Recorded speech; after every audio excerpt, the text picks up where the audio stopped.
하감세 시작. 하느님 감사합니다. 하느님 감사합니다. 하느님 감사합니다. 하감세 하면서 하느님께 맡기고 자꾸 연습하다 보면 좋은 습관이 생기고 그 안에서 하느님을 체험할 수 있으니까 잊지 마시고요. 근데 미사를 잘 봉헌해야 됩니다. 미사 때 하느님을 만나야 되죠.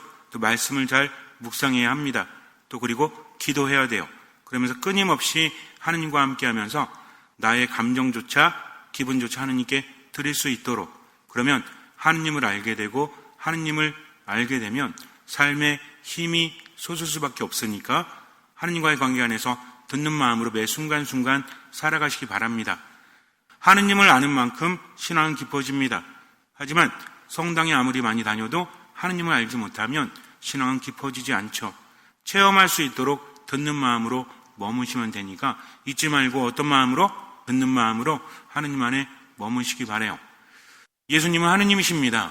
예수님께서 인간을 향해서 어떤 마음을 품으시는지 우리가 안다면 우리 삶은 달라질 수밖에 없죠. 하느님께는 불가능함이 없습니다. 하지만 인간에게는 불가능함이 있죠. 중요한 건 뭐냐면 하느님께서 나를 나보다 더 잘하신다. 하느님께서 나를 나보다 더 사랑하시기 때문에 희망이 있는 겁니다.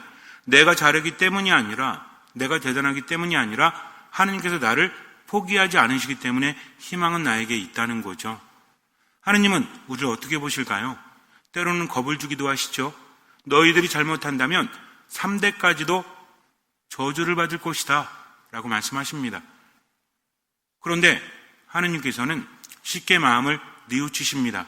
그래서 구약 성경을 묵상하다 보면 뉘우치시는 하느님을 발견할 수 있는데, 아니 어떻게 하느님이 뉘우칠 수 있을까요?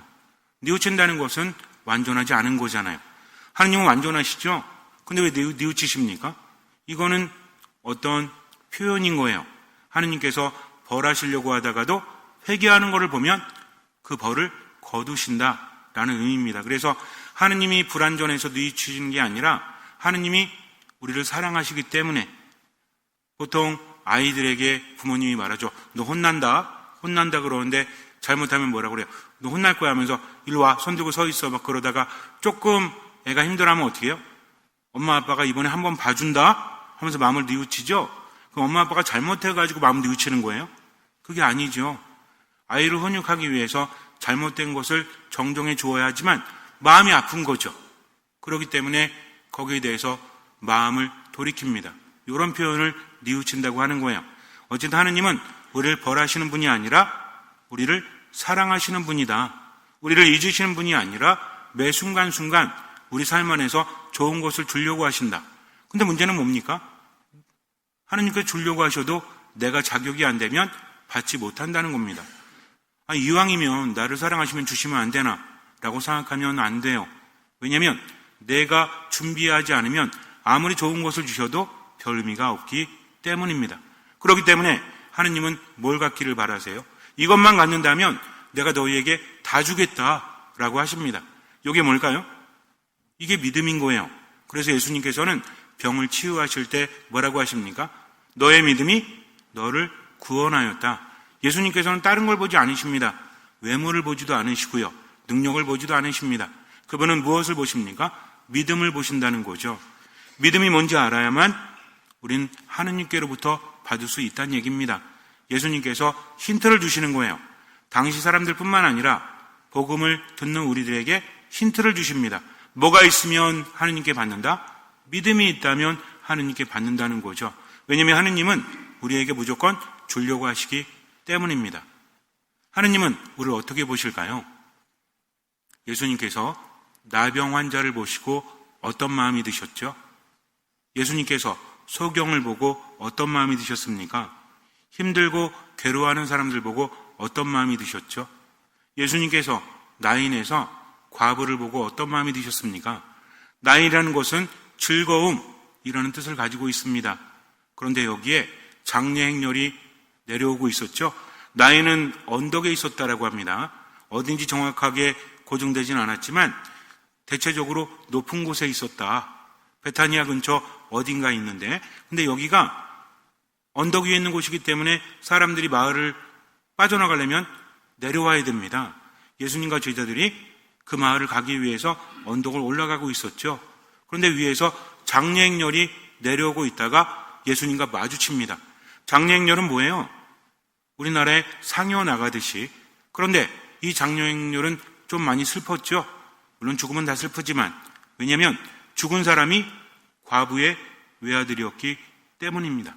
예수님께서는 그 과부를 보시면서 어떤 마음이 드셨어요? 가엾은 마음이 드셨습니다. 나병 환자를 볼 때도, 소경을 볼 때도 가엾은 마음이 드셨다는 거죠. 이것이 근본적인 겁니다. 때로는 하느님께서 우리에게 무서운 말씀을 하시고 경고를 하시지만 그분은 기본적으로 우리를 어떻게 여기신다? 가엾게 여기신다는 거죠.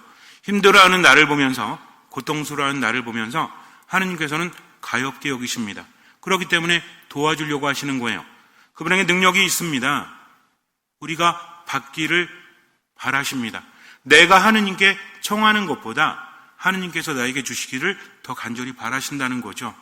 중요한 건 뭐냐면 못 받는다는 겁니다. 뭐가 없기 때문에? 믿음이 없기 때문에. 믿음이 있어야만 받아도 그것이 좋은 것이지, 믿음이 없는 사람에게는 받아봤자 의미가 없는 거예요. 그래서 믿음이 생기기를 하느님께서는 바라시면서 보여주시죠. 뭘 보여주십니까? 기적을 보여주십니다. 우리 삶 안에서도 크고 작은 기적들이 얼마나 많습니까? 그 안에서 볼 눈이 있느냐, 볼 눈이 없느냐.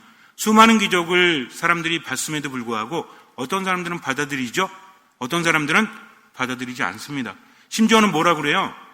예수님께서 마귀를 쫓아내시니까 저 힘은 누구에게 받은 거다? 마귀두목 베엘제불에게 받은 거다 하면서 성령을 모독하지 않습니까? 그러면 안 되는 거예요. 하느님을 발견하는 사람, 내 삶 안에서 하느님을 발견하는 사람은 믿음이 생겨나고 이런 믿음이 기적을 일으킵니다.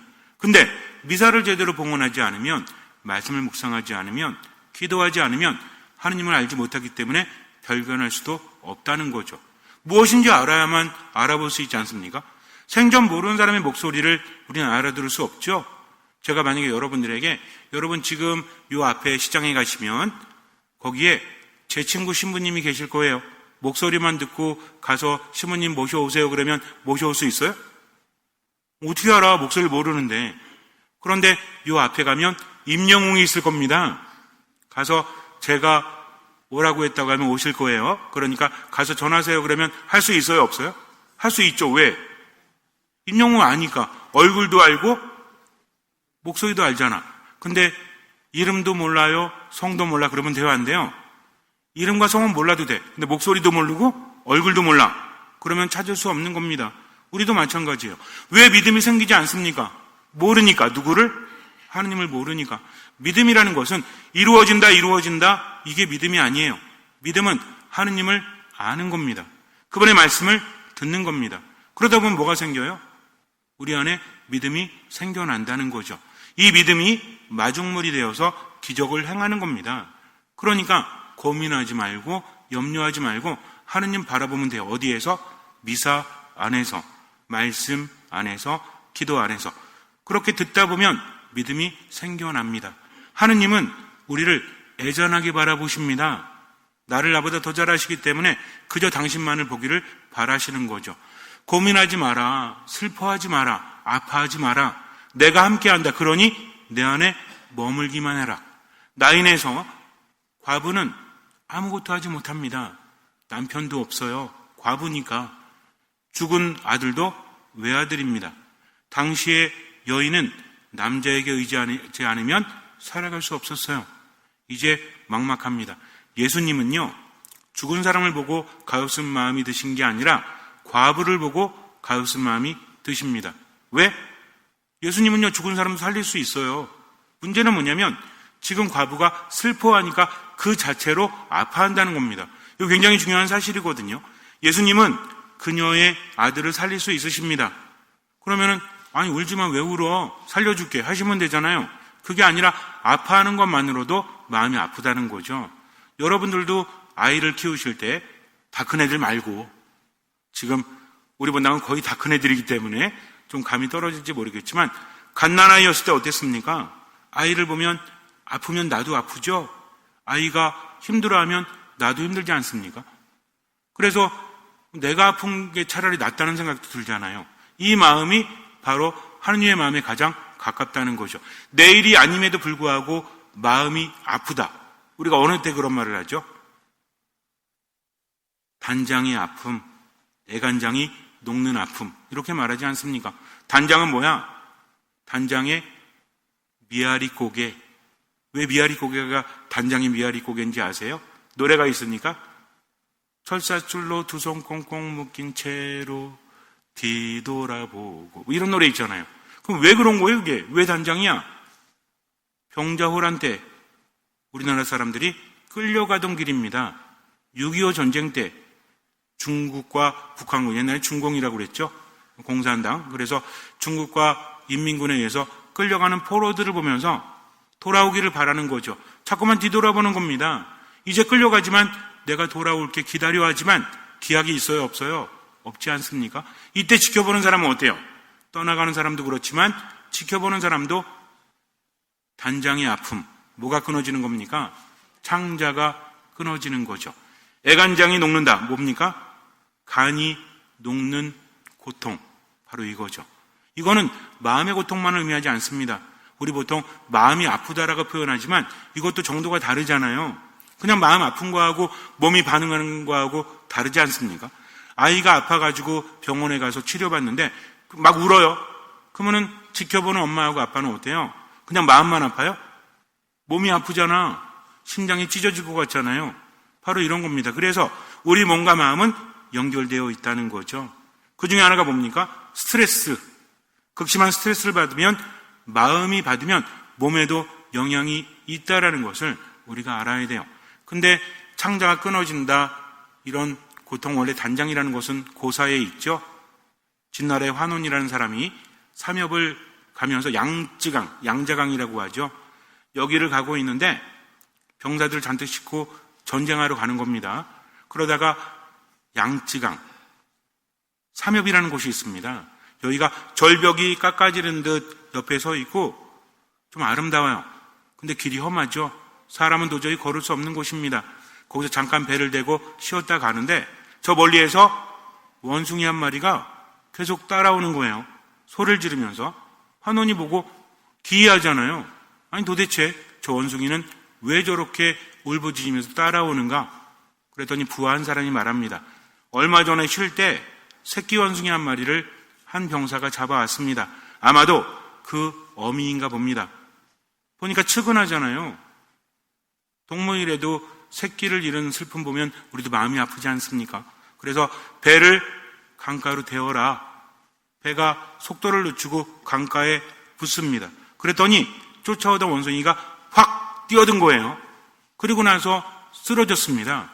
죽었어요. 사력을 다해서 배를 따라온 거죠. 새끼 원숭이를 앞에 두고 쓰러져서 죽었습니다. 배를 갈라봤더니 창자가 다 끊어졌다더라. 그래서 뭡니까? 단장이라는 고사가 나온 거죠. 즉 끌려가는 사람들을 보면서 창자가 끊어지는 고통을 느낀다. 이게 단장의 고통인 겁니다. 우리도 그런 걸 느낄 때가 있죠. 어떤 사람이? 사랑하는 사람이, 내 가족이 힘들어하는 것을 보면 내 마음도 아프지 않습니까? 그래서 그러잖아요. 너도 아프냐? 나도 아프다. 맞는지 모르겠지만 어쨌든 그런 말도 있지 않습니까? 애간장이 녹는다는 것은 무엇입니까? 이건 조금 다르죠. 근데 저는 사실 이것도 와닿아요. 우리의 간이라는 것은 모든 기관의 장군이라고 부른대요. 그래서 간이 굉장히 중요하다고 하죠. 어떤 작용을 합니까? 해독하잖아요. 독 같은 걸 해독해서 몸을 건강하게 만들죠. 그래서 장군지관이라고 부른대요. 모든 기관 중에 장군의 역할을 한다. 장군이 뭐 합니까? 병사들과 함께 지키잖아요. 근데 장군이 쓰러지면 어떻게 되죠? 이순신 장군도 뭐라고 그랬어요? 이순신 장군이 숨을 거두면서 뭐라고 합니까? 나의 죽음을 적군에게 알리지 마라. 왜? 사기가 떨어질 것이 분명하기 때문입니다. 장군이 죽으면 오합지졸이 됩니다. 적군의 기사가 올라가죠. 그래서 죽음을 알리지 말라고 했잖아요. 우리 몸도 기관들이 있는데 이 중에서 장군의 역할을 하는 게 뭐다? 간이라는 겁니다. 근데 간이 극심한 스트레스를 받잖아요. 사랑하는 사람을 잃거나 너무너무나 깊은 스트레스를 받으면 애간장이 녹는 그런 고통을 당한다고 합니다. 또 화가 일어난다고 하죠. 간에 화가 일어나면 어떻게 되는 거야? 화가 일어나면 녹아버리잖아요. 그래서 극심한 스트레스가 몸을 해친다고 하죠. 술도 안 마시고 담배도 안 피는데 간이 안 좋아지는 경우가 여기에 속한다고 합니다. 그럴 때 마음이 너무나 아픈 거죠. 바로 이것을 의미하는 단어가 스플랑크니 조마에라는 히라버입니다. 이것이 예수님께서 사람들을 보시고 가엾은 마음이 드실 때라고 했을 때 이 단어가 쓰이는데 스플랑크니 조마에는 스플랑크논이라는 명사에서 나오는데 이게 내장, 창자, 간 이것을 의미합니다. 원래 이스라엘 사람들은 이 안에 느낌이 있다고 생각을 했어요. 우리도 옛날에 그랬잖아요. 애간장이 녹는다 이런 것도 그런 거잖아요. 슬픔이 우리 몸 안에서 느껴지는 것처럼 그들도 그렇게 생각을 했습니다. 그래서 너무나 슬픈 일은 속이 아프다는 거죠. 우리도 공감하지 않습니까? 이렇게 느꼈다는 거죠. 예수님께서 나병 환자를 보실 때, 소경을 보실 때, 나인에서 외아들 잃은 과부를 보실 때, 그리고 사람들이 예수님을 따라온 것을 보실 때 이 마음을 느끼십니다. 예수님과 제자들은 피곤했죠. 수많은 사람들에게 가르침을 주고 함께하냐고 피곤했습니다. 그래서 뭐라고 하십니까? 외딴 곳으로 가서 좀 쉬어라. 함께 가시는 거죠. 그 배를 타고 가십니다. 하지만 사람들은 어땠어요? 예수님의 말씀을 듣고 싶은 거죠. 그분의 말씀을 들으면 위로가 되기 때문입니다. 마음이 치유되기 때문입니다. 그래서 어떻게 합니까? 많은 사람들이 그들이 떠나는 것을 보고 모든 고을에서 나와 육로로 함께 달려가 그들보다 먼저 그곳에 다다랐다. 예수님께서는 배에서 내리시어 그들이 있는 곳으로 가십니다. 그리고 많은 군중을 보시고 가엾은 마음이 드셨죠. 어떻게 합니까? 그들에게 많은 것을 가르쳐주기 시작합니다. 왜 그런 마음이 드셨죠? 그들이 목자 없는 양들 같았기 때문이다. 양들은요, 목자 없으면 살 수가 없어요. 왜? 이스라엘은 풍족한 곳이 아닙니다. 그래서 목자들이 어떻게 합니까? 풀을 찾아서 양들을 데리고 유목 생활을 하잖아요. 양은 풀을 찾을 수가 없어요. 여기 풀 있는 거 뜯어먹다가 그 다음에 다 뜯어먹으면 목자가 없으면 죽는 겁니다. 왜? 밤이 되면 누가 활동해요? 승냥이라든지 맹수들이 활동하죠. 먹을 게 없다니까 숨을 곳도 없습니다. 그러니 죽을 수밖에 없죠. 목자의 보살핌이 없다면. 그래서 양들은 눈이 안 좋다고 그랬죠. 1m 정도밖에 안 보이기 때문에 어딘가 찾아갈 수 없다. 근데 눈이 좋은 애들이 누구다? 염소다. 염소는 눈이 좋아요. 근데 양은 눈이 안 좋아. 그래서 광야에 보면 뼈가 많거든요. 이 뼈가 염소뼈일까요? 아니면 양뼈일까요? 눈이 별로 안 좋은 양뼈가 아니라 염소뼈입니다. 왜? 얘네들은 잘 보이니까 지 갈 대로 가는 거야. 근데 양들은 어때요? 안 보이니까 누구만 바라보는 겁니까? 목자만. 눈이 안 보이니까 뭐가 발달해요? 귀가 발달합니다. 그래서 누구의 음성 알아듣죠? 목자의 음성을 되게 잘 알아들어요. 양들이 말 잘 듣는 애들이 아닙니다. 지멋대로 해요. 하지만 정말 중요할 때는 목자의 음성을 알아듣고 따라온다는 거죠. 예수님은 우리를 그렇게 보시는 겁니다. 이 사람들이 고통 안에서 힘들어하고 있고 목 잡는 양들처럼 불안에 떨고 있는 거죠. 그것을 보고 가엾은 마음이 드셔서 그들에게 많은 말씀을 해주시고 보살펴 주신다는 거죠. 우리도 마찬가지입니다. 예수님이 나를 어떻게 보실까? 나를 단죄하실까? 나에게 벌을 내리실까? 나에게 저주를 하실까? 아닙니다. 그분 안에 머물지 않는 게 저주예요. 그분 안에 머물지 않으면 그분이 벌 주시는 게 아니라 우리를 노리는 사탄들, 고통을 주고 죽음으로 이끈다는 거죠. 그러니까 어떻게 하면 돼요? 그분을 바라보면 돼요. 이게 회개입니다. 하느님을 바라보고 그분께 모든 것을 맡기고 얼마만큼 할 수 있는 만큼, 두 번째 얼마만큼 보이는 만큼 살아가고 나머지는 맡기는 게 신앙이다. 그래서 하느님 무서워하지도 말되 또 한 가지 중요한 게 있습니다. 그렇다고 해서 만만하게 보면 대화인데요. 하느님 만만한 분 아니십니다. 그러니까 미사 안에 온전히 머물러야죠. 말씀 안에 온전히 머물러야죠. 기도 안에 온전히 머물러야죠. 어떻게? 겸손하게. 겸손은 듣는 마음이에요. 하느님께 모든 것을 맡기고 지금 최선을 다해 살아가십시오. 그때 하느님께서는 나에게 많은 것을 주십니다. 왜? 내가 잘하기 때문이 아니라 그분이 나를 사랑하시기 때문이죠. 어떤 마음으로 보십니까? 단장의 마음, 애간장이 녹는 마음. 그러니까 자꾸 하느님 떠나서 세속적인 것에 너무 깊이 빠지지 말고요. 세상 것도 즐기지만 하느님 삶의 첫 자리에 돌아. 명심하십시오. 3가지 안에 머물러라. 뭐 안에? 미사 안에, 말씀 안에, 기도 안에. 어떤 마음으로? 듣는 마음으로. 그러면 하느님을 만나게 되고 그분의 음성을 알아듣게 되고 치유받고 힘을 받고 뭐가 생겨요? 믿음이 생겨나고 예수님께서 뭐라고 하십니까? 너의 믿음이 너를 구원하였다 라고 하십니다. 잠시 눈을 감으세요. 그때 사도들이 예수님께 모여와 자기들이 한 일과 가르친 것을 다 보고하였다. 그러자 예수님께서 그들에게 너희는 따로 외딴 곳으로 가서 좀 쉬어라 하고 말씀하셨다. 오고 가는 사람들이 너무 많아 음식을 먹을 겨를조차 없었던 것이다. 그래서 그들은 따로 배를 타고 외딴 곳으로 떠나갔다.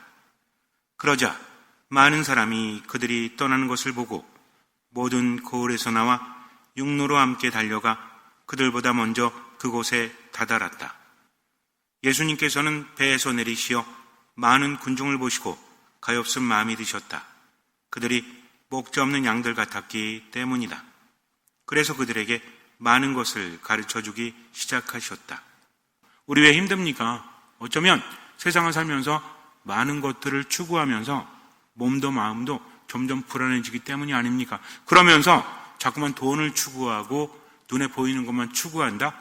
인생의 경험을 통해서 그것이 나에게 안식을 주지 못한다는 것을 이미 알고 있지 않습니까? 그런데도 계속 추구하면 끝은 뻔해요. 하느님 안에 머무십시오. 세상 것을 추구하면서도 하느님을 삶의 첫 자리에 두십시오. 나를 나보다 더 잘하시고 사랑하신 하느님 믿고 미사, 말씀, 기도 안에 온전히 머물고 듣는 마음으로 말씀을 듣고 할 수 있는 만큼 보이는 만큼 실천하고 나머지는 맡기십시오. 우울하고 힘들고 괴로워도 포기하지 마세요. 하느님께 나와 함께 하십니다. 나를 가엾이 여기신 하느님께서 나에게 모든 것을 주십니다. 그러니 믿고 지금을 살아가십시오. 주님께서는 그 믿음을 보시고 우리 삶에 놀라운 기적을 일으켜 주실 것입니다. 아멘.